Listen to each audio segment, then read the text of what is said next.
Okay, so here we are with Rhys Williams from Joint Farming Ventures and Succession. Yes.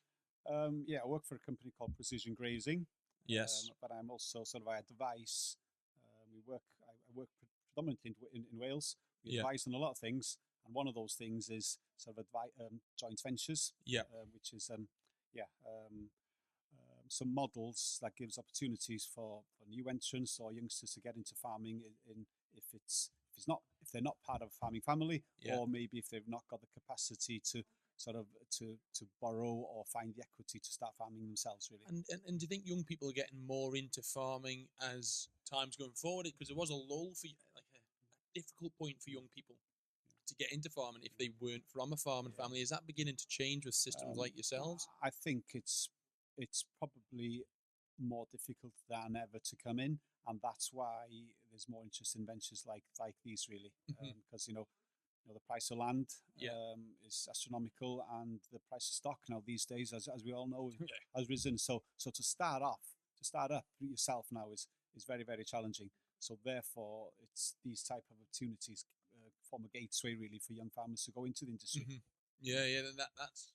That's very important. That without young people going into it, it's not going to keep going, is it? No, no. And it's a problem, it is a problem in the industry. As we all know, it's an aging industry.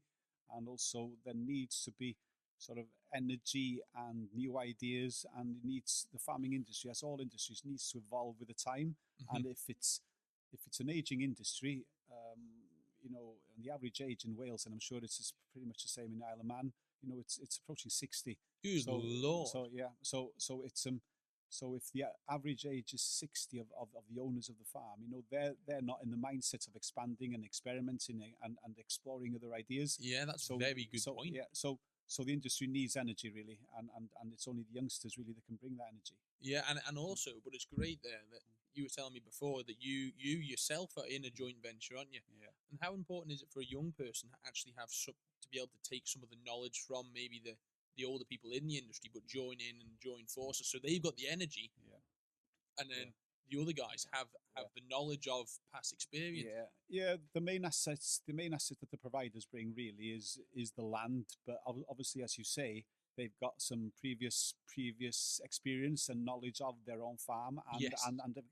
previous experiences of successes and failures of that farm as well. So Yeah. it's a joint thing really, so they can benefit each other. Yes, Yeah, and they know the run of the land as well, because that's exactly, important, because every bit of land is different, isn't exactly. it? Yeah, And farmers or people who own the land tend to know yeah, best how that place exactly. is farmed, isn't it? Yeah, yeah, So talk me through your two different models then when it yeah, comes to joint farming and yeah, how that looks. Let's yeah. stick into that. There's something there's a term that you probably heard of, a contract farming agreement. So a contract farming agreement is basically you can get into farming a farm and running a farm by basically being contracted to farm it. So Mm. you would provide basically all the labour, all the management, and depending on contracts, depending on the requirements, possibly the machines as well.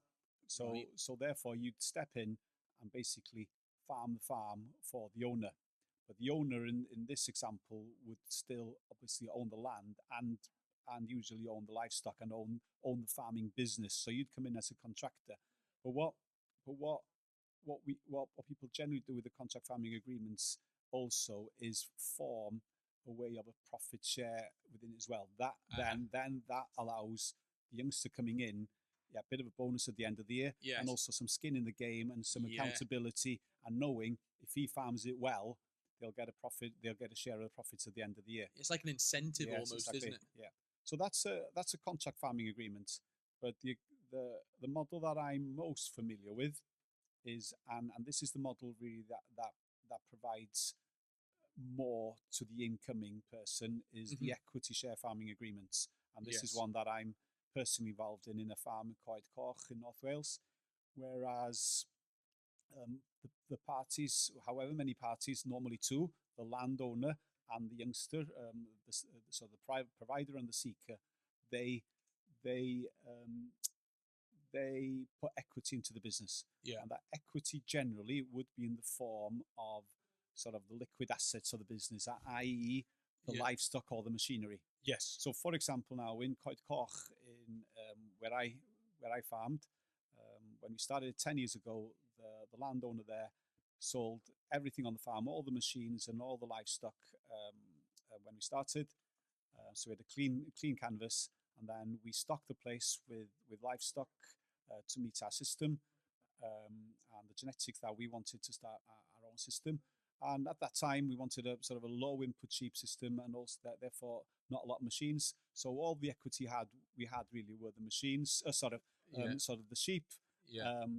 One machine to get around, which is a quad or a Polaris Ranger at the time, and then some electric fencing, and that was it. So for example now, at that time, say for example, all of that was worth it was a bit more than this, but say for example 100,000 for all of that. Yeah. Now I then invested 45,000 in it.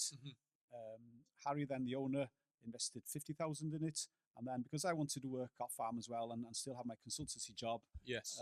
we needed somebody in there to provide the labour. So we had a young farmer coming in with us in the business, and he invested 5% in the business. Yeah. So really, the three of us owned the company then with that equity. Okay? Yeah. And the company then it pays a return or rent to the landowner. Yeah. It pays me for the consultancy or the management, and it pays the shepherd a wage for providing the labour. Okay. Yeah. And then finally, at the end of the financial year, if hopefully we're making a profit, then the profits get shared. Yeah, the profits get shared then 50%, 45%, 5%, according to our initial equity input. Yes. Simple as that. And how important is communication in a venture like that? When you've got three people, all with different equity shares, communication must be key, and the route that you guys want to go down have to be aligned, don't they? Exactly. And that you're spot on. Really, that's the, I've advised on a few joint ventures since really, and the ones the success there's been some successes and there's been some failures, and in my mind the main reason for the failure of the ones that have failed have been exactly that, really, the two things you've said: not having aligned goals, not knowing, not working together for the same goals, yes, and also not good enough communication. So they didn't regularly talk, they didn't have structured meetings, so therefore they sort of drift and it doesn't, and they want a strong team, and it needs to be a strong team for this to work. Definitely, and that's what it's sort of based off, isn't it? It is. And it's important that those meetings, and if there is a problem, that those hard conversations are probably had. And when you go in to consult something like this, would you say to them that, like, there's probably going to be times where you're going to have difficult conversations to overcome the problem, and then strong teamwork will come out the other side of that, won't they? What we found is, to make it work, really, to form good communication, we needed to make sort of business meetings a habit. So, and if it seems strange to some, how that's not typical farming, is it? And that's totally odd, isn't it? It's a business, and what other business doesn't have formal meetings? Yeah, you're correct. So really, we had to make it, in our business and the businesses I advise really, having formal meetings is a key part of the communication and a key part of how we do things. So in Coed Coch, we have monthly board meetings, first Friday of every month, and it lasts sort of all morning, and we've got an agenda. And there's opportunity for everybody to speak. We talk about the financial budgets, we talk about our development plan, we talk about our KPIs, and we talk about our animal health, we talk about health and safety, and then we sort of other general day-to-day stuff as well. That's fascinating to me, because in most people's heads, farming is developing, isn't it? But that's not your traditional way to farm, isn't it? They're having board meetings and stuff. You think, they'll just out in the field all day, checking stock or looking after stock. Whereas actually, there's more to it to create that. It's challenging, farming is challenging, and to be successful and to be profitable without any support in agriculture is difficult, Yes, and we have to sort of, this is the extra dimension, really, the next step, really, that people need to professionalize their business and view it as a business, and this is this type of model helps that. But oddly enough, I speak like this like it's easy. It's believe me, it's not easy, But I find it a lot easier doing it in this share farming model that I do have than at home on my family farm. Yes. It's a different. So I can empathize and sympathize with farmers out there when I tell them, right then, you got to have business meetings. Yeah. I can sympathize. Really, it's not as easy as that. So Yeah. sometimes another part of my role really that I do for farmers in Wales, I do facilitate meetings. So sometimes it's a help really for somebody like me to come in to begin with to help farming businesses facilitate meetings Yes. and to just to To get them learn, going yeah, and to learn learn. how to chair, how to go through an agenda, how to sort of minute actions, what to say Yeah. when, and it's an art and a skill that farmers aren't familiar with and have Correct. not been trained at. It's not part of the industry. no, Well, it's no, not been part no, of the industry. You're no. almost actually thinking about it there. You're sort of, if you cover, you're sort of micromanaging your own Yeah, farm in a sense yeah, by keeping track of everything at that yeah, at yeah. that monthly meeting, Exactly, isn't it? It's like exactly. a micromanagement It is. of the land and It is. the livestock, whereas most businesses they don't have a live No. assets. Most people are just Yeah. in their own lane, Yeah. aren't they? Yeah. Exactly. That's crazy to Yeah. think about. Yeah. And when people are starting up in this, do they? Is it hard for people to sort of let go? So say the landowner who's brought you, Yeah. for Yeah. example, you guys in. Is it hard for them to let go of full control? Again, it depends on the person. It depends on the person, and that has to be the case, really. And this is another reason you're probably right why some of them don't work. If the provider, which is the landowner, Hmm. it doesn't relinquish some of the control, and Yeah. if they still feel that that business is theirs and they just want somebody, it won't work if they just want somebody to sort of as an additional labourer to do what they want Yeah. and be their dog's body. Yes. It It's doesn't not, work like is that. it? It doesn't work like that. The incoming partner needs to drive the ideas and drive the business really, and the landowner needs to sort of have a say in it, but be open to changes and be that wise person and say, yeah, Yes. right then, have you thought of this? And okay, we'll go for this. And have you thought about the Yeah. implications, so on, and to have a sort of a guide, but then not to be obstructive. Mm. Give them the reins Yeah, exactly, almost. exactly, yeah, yeah, Try yeah, something new, and yeah, if it fails, yeah, well, we can exactly, work yeah, our way around yeah, that together. exactly, yeah, yeah, Yeah, yeah, that's a yeah, fascinating. I've never spoke no, about. no, uh, Yeah, I've never even spoke about no, a joint. That's yeah, yeah, fascinating. Thank you very much for yeah, talking to me, no, Rhys. no, no.